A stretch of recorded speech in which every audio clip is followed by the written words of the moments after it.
The global economy will suffer the biggest peacetime downturn in a century before it emerges from recession next year.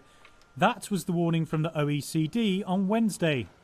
It forecast the world economy would contract 6% this year before bouncing back with 5.2% growth in 2021 if the outbreak is kept under control.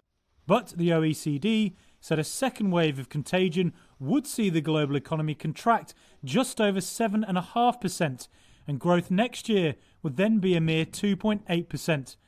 OECD Secretary General Angel Gurria. Hundreds of millions have become unemployed. And now that is in the scenario where no second wave of infections happens. In the event that it would, this kind of double hit, the fall in global GDP would be over 7.5%.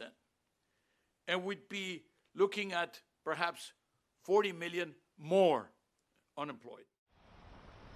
The OECD urged governments not to shy away from debt-financed spending to support low-paid workers and investment, as their crisis responses are set to shape economic and social prospects for the coming decade.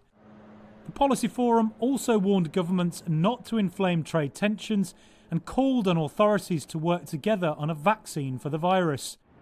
The US economy, the world's largest, is seen contracting 7.3% this year, but the OECD said a second outbreak could see the US recession reach 8.5%.